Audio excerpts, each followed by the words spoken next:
అందరికీ నమస్కారం అండి. నేను మీ హైకోర్టు అడ్వకేట్ సుబ్బుని మాట్లాడుతున్నా. టైం అరౌండ్ 12:30 అయిపోయింది. సో విషయం ఏంటంటే, ఫస్ట్ అభినయ్ దర్శన్ గారికి మీద దాడి జరిగిందని చెప్పి చూడడంతో కొంచెం బాధ అనిపించింది. కానీ విషయం ఏంటంటే, పాస్ట్ అభినయ్ దర్శన్ గారి మీద దాడి జరగడం నిజంగా బాధాకరం. కానీ ఇక్కడ ఇంకొక విషయం నేను చెప్పదలుచుకుంది ఏంటంటే, పాస్ట్ అభినయ్ దర్శన్ కానివ్వండి, పాస్ట్ అజయ్ బాబు గారి కానివ్వండి, ఇద్దరు కూడా అంత మంచి వ్యక్తిత్వం ఉన్న వ్యక్తులు ఏం కాదు. వాళ్ళు గొప్ప ఆదర్శవంతమైన వ్యక్తులు కూడా ఏం కాదు. ఎందుకంటే ఇద్దరు కూడా కృతజ్ఞతాహీనులే నాకు తెలిసినంత వరకు. నేను పాస్టర్ అజయ్ బాబు కేసు విషయంలో మనసా వాచా కర్మన చాలా వరకు హెల్ప్ చేశా. అంటే నేను వాళ్ళ కమ్యూనిటీ కాకపోయినా సరే, సో నా దగ్గరకు వచ్చింది, సో చెయ్యాలి అని చెప్పేసి అనుకున్నప్పుడు చాలా బాగా చేశాను.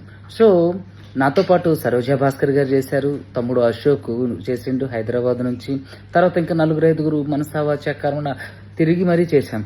నేనైతే లిటరల్లీ హాలిడే ఉంటే హైకోర్టు జడ్జి గారి దగ్గరికి వెళ్ళి మరీ రిక్వెస్ట్ చేసి లెటర్ ఇచ్చి, చీఫ్ జస్టిస్ గారు టైం ఇవ్వకపోయినా సరే ఆయన దగ్గర చాలాసేపు నిల్చొని మరీ వాళ్ళని టైం తీసుకొని వాళ్ళ బెయిల్ విషయం మాట్లాడి, అతన్ని ఓల్డ్ ముంబై హైవే నుంచి తీసుకెళ్తుంటే సమ్ అక్కడ నుంచి పోలీస్ స్టేషన్కి, అదేవిధంగా కోర్టుకి తీసుకొచ్చేంత వరకు కూడా చాలా కష్టపడ్డాడు. కానీ ఎక్కడ కూడా ఆయన కృతజ్ఞత చూపించలేదు గాక అంటే చేదు కాయలే కోశారు. సో తన దగ్గర ఉన్నటువంటి మట్టి ప్రసాద్ అనే ఒక వ్యక్తితో కూడా ఇంటర్వ్యూలు చేయించారు. So what ever it is, అదంతా వాళ్ళు పర్సనల్ అనుకోండి. కానీ నాకు తెలిసినంత వరకు వీళ్ళిద్దరూ మంచి వ్యక్తిత్వం ఉన్న వ్యక్తులు ఏం కాదు. ఫస్ట్ అభినయ్ దర్శన్ గారు నిజంగా దాడి జరిగితే మాత్రం అది మనం తీవ్రంగా ఖండించాల్సిందే. నా అభిప్రాయ ప్రకారం ఏంటంటే, ఇది కొంచెం అనుమానించాల్సిన అంశమేమో, ఇది ఆయన రాజకీయ కోణంలో ఒక జిమ్మిక్కేమో అని నేను అనుకుంటున్నా. ఇది నా ఫీలింగ్. సో దీన్ని ఇప్పుడు కూటమి ప్రభుత్వం మీద వేసి రుద్దేస్తారు చూడండి. సో నేనేమంటానంటే, ఇద్దరు కూడా మంచి వ్యక్తులు ఏం కాదు. ఇప్పటికీ స్టిల్ పాస్ట్ అజయ్ బాబు గారికి జామీన్ ఉన్నటువంటి వ్యక్తులకి కనీసం ఆయన కలిసి కృతజ్ఞత కూడా చెప్పలేదు అన్నట్టు. సో వీళ్ళు అంత గొప్ప వ్యక్తులు ఏం కాదు. వీళ్ళు రేపొద్దున ప్రజాక్షేత్రంలోకి వచ్చి ప్రజలకు అంటే ఏదో చేసేస్తారని నమ్మడం కూడా ప్రజల అవివేకం కిందకి వస్తుంది. వీళ్ళు కేవలం ఎజెండా ఏంటంటే ప్రజాప్రతినిధులుగా ఉండాలి, ప్రజాప్రతినిధులుగా చేయాలి. సో వీళ్ళు మెయిన్ అజెండా అదే. సో కాబట్టి ఎవరి మీద అయినా బురద జల్లేస్తారు, వీళ్ళకి కావాల్సింది తీసుకుంటారు, ఇంకా రకరకాలుగా. సో నాకు తెలిసింది ఇది, వీళ్ళిద్దరు నాకు పర్సనల్గా తెలుసు కాబట్టి, ఫస్ట్ అజయ్ బాబు గారిది మా ఊరు పక్కనే కాబట్టి, అభినయ్ దర్శన్ నేను దగ్గరుండి దాదాపు 4 రోజుల నుంచి చూసాయి కాబట్టి చెప్తున్నా. సో ప్రజలెవరూ వీళ్ళని నమ్మకండి, వీళ్ళంతా గొప్ప వ్యక్తులు ఏం కాదు.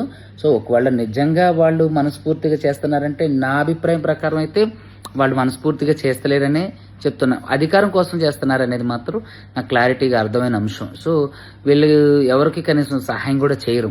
ఫస్ట్ అజయ్ బాబు బెయిల్ విషయంలో కూడా వచ్చిన డబ్బులన్నీ కూడా ఫస్ట్ అభినయ్ దర్శన్ తీసుకుండి అని చెప్పేసి కొన్ని రోజులు వీళ్ళిద్దరు కూడా మాట్లాడుకోలేదు, ఏది ఫస్ట్ అజయ్ బాబు గారు వీళ్ళు. సో కాబట్టి వీళ్ళని ప్రజలు ఎవరు నమ్మకండి. కానీ అభినయ్ దర్శన్ గారికి మాత్రం ఖచ్చితంగా న్యాయం జరగాలి.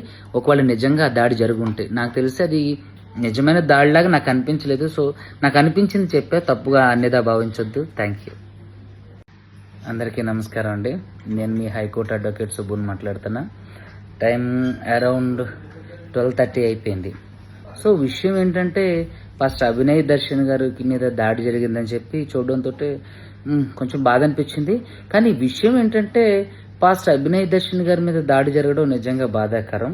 కానీ ఇక్కడ ఇంకొక విషయం నేను చెప్పదలుచుకుంది ఏంటంటే, పాస్ట్ అభినయ్ దర్శన్ కానివ్వండి, పాస్ట్ అజయ్ బాబు గారి కానివ్వండి, ఇద్దరు కూడా అంత మంచి వ్యక్తిత్వం ఉన్న వ్యక్తులు ఏం కాదు. వాళ్ళు గొప్ప ఆదర్శవంతమైన వ్యక్తులు కూడా ఏం కాదు. ఎందుకంటే ఇద్దరు కూడా కృతజ్ఞతాహీనులే నాకు తెలిసినంత వరకు. నేను పాస్టర్ అజయ్ బాబు కేసు విషయంలో మనసా వాచా కర్మన చాలా వరకు హెల్ప్ చేశా. అంటే నేను వాళ్ళ కమ్యూనిటీ కాకపోయినా సరే, సో నా దగ్గరకు వచ్చింది, సో చెయ్యాలి అని చెప్పేసి అనుకున్నప్పుడు చాలా బాగా చేశాను. సో నాతో పాటు సరోజా భాస్కర్ గారు చేశారు, తమ్ముడు అశోక్ చేసిండు హైదరాబాద్ నుంచి, తర్వాత ఇంకా 4-5 మనసా వాచా కర్మన తిరిగి మరీ చేశాం. నేనైతే లిటరల్లీ హాలిడే ఉంటే హైకోర్టు జడ్జి గారి దగ్గరికి వెళ్ళి మరీ రిక్వెస్ట్ చేసి లెటర్ ఇచ్చి, చీఫ్ జస్టిస్ గారు టైం ఇవ్వకపోయినా సరే ఆయన దగ్గర చాలాసేపు నిల్చొని మరీ వాళ్ళని టైం తీసుకొని వాళ్ళ బెయిల్ విషయం మాట్లాడి, అతన్ని ఓల్డ్ ముంబై హైవే నుంచి తీసుకెళ్తుంటే సమ్ అక్కడ నుంచి పోలీస్ స్టేషన్కి, అదేవిధంగా కోర్టుకి తీసుకొచ్చేంత వరకు కూడా చాలా కష్టపడ్డాడు. కానీ ఎక్కడ కూడా ఆయన కృతజ్ఞత చూపించలేదు గాక అంటే చేదు కాయలే కోశారు. సో తన దగ్గర ఉన్నటువంటి మట్టి ప్రసాద్ అని ఒక వ్యక్తితో కూడా ఇంటర్వ్యూలు చేయించారు. So what ever it is, అదంతా పర్సనల్ అనుకోండి. కానీ నాకు తెలిసినంత వరకు వీళ్ళిద్దరూ మంచి వ్యక్తిత్వం ఉన్న వ్యక్తులు ఏం కాదు. ఫస్ట్ అభినయ్ దర్శన్ గారు నిజంగా దాడి జరిగితే మాత్రం అది మనం తీవ్రంగా ఖండించాల్సిందే. నా అభిప్రాయ ప్రకారం ఏంటంటే ఇది కొంచెం అనుమానించాల్సిన అంశమేమో, ఇది ఆయన రాజకీయ కోణంలో ఒక జిమ్మిక్కేమో అని నేను అనుకుంటున్నా. ఇది నా ఫీలింగ్. సో దీన్ని ఇప్పుడు కూటమి ప్రభుత్వం మీద వేసి రుద్దేస్తారు చూడండి. సో నేనేమంటానంటే ఇద్దరు కూడా మంచి వ్యక్తులు ఏం కాదు. ఇప్పటికీ స్టిల్ పాస్టర్ అజయ్ బాబు గారికి జామీన్ ఉన్నటువంటి వ్యక్తులకి కనీసం ఆయన కలిసి కృతజ్ఞత కూడా చెప్పలేదు అన్నట్టు. సో వీళ్ళు అంత గొప్ప వ్యక్తులు ఏం కాదు. వీళ్ళు రేపు పొద్దున ప్రజాక్షేత్రంలోకి వచ్చి ప్రజలకు అంటే ఏదో చేసేస్తారని నమ్మడం కూడా ప్రజల అవివేకం కిందకి వస్తుంది. వీళ్ళు కేవలం ఎజెండా ఏంటంటే ప్రజాప్రతినిధులుగా ఉండాలి, ప్రజాప్రతినిధులుగా చేయాలి. సో వీళ్ళ మెయిన్ ఎజెండా అదే. సో కాబట్టి ఎవరి మీదైనా బురద జల్లేస్తారు, వీళ్ళకి కావాల్సింది తీసుకుంటారు, ఇంకా రకరకాలుగా. సో నాకు తెలిసింది ఇది వీళ్ళిద్దరు నాకు పర్సనల్గా తెలుసు కాబట్టి, ఫస్ట్ అజయ్ బాబు గారిది మా ఊరు పక్కనే కాబట్టి, అభినయ్ దర్శన్ నేను దగ్గరుండి దాదాపు 4 రోజుల నుంచి చూసాయి కాబట్టి చెప్తున్నా. సో ప్రజలెవరూ వీళ్ళని నమ్మకండి, వీళ్ళంతా గొప్ప వ్యక్తులు ఏం కాదు.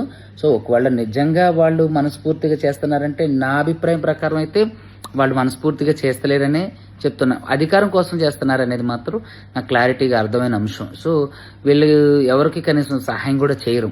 ఫస్ట్ అజయ్ బాబు బెయిల్ విషయంలో కూడా వచ్చిన డబ్బులన్నీ కూడా ఫస్ట్ అభినయ్ దర్శన్ తీసుకున్నా అని చెప్పేసి కొన్ని రోజులు వీళ్ళిద్దరు కూడా మాట్లాడుకోలేదు, ఏది ఫస్ట్ అజయ్ బాబు గారు వీళ్ళు. సో కాబట్టి వీళ్ళని ప్రజలు ఎవరు నమ్మకండి. కానీ అభినయ్ దర్శన్ గారికి మాత్రం ఖచ్చితంగా న్యాయం జరగాలి. ఒకవేళ నిజంగా ఆ దాడి జరుగుంటే, నాకు తెలిసి అది నిజమైన దాడిలాగా నాకు అనిపించలేదు. సో నాకు అనిపించింది చెప్పే, తప్పుగా అన్నిదా భావించొద్దు. Thank you. Hit TV app, ఇందులో short news, live news, entertainment shows, movies, digital magazines తో పాటు మీ జిల్లా వార్తలను కూడా ఫ్రీగా చూడొచ్చు. ఇంకెందుకు ఆలస్యం, వెంటనే హిట్ టీవీ యాప్ ని డౌన్లోడ్ చేసుకుని ఫ్రీగా ఎంటర్టైన్మెంట్ పొందండి. Hit TV app. Hit TV app. Please download hit TV app. Hit TV app ని ఫ్రీగా డౌన్లోడ్ చేసుకుని ఎంజాయ్ చేయండి. మీకు నచ్చిన ఎంటర్టైన్మెంట్ కోసం హిట్ టీవీ యాప్ ని ఫ్రీగా డౌన్లోడ్ చేసుకుని ఎంజాయ్ చేయండి. హిట్ టీవీ యాప్ ని డౌన్లోడ్ చేసుకుని ఆస్వాదించండి, ఆశీర్వదించండి. ఇంతమంది సెలబ్రిటీలు హిట్ టీవీ యాప్ ని డౌన్లోడ్ చేసుకోండి అని చెప్తున్నారంటే ఎంత మంచి యాప్ ఆలోచించండి. అమెరికా అమెరికా అమెరికా అమెరికాలో చదవాలనుకునే వాళ్ళకి విశ్వసనీయమైన పేరు మన శౌర్య కన్సల్టెన్సీ. UK లో 1 year masters. UK లో 1 year masters. 2 years work permit up to 5 years visa. Contact Saurya Consultancy. Contact 89851 89851.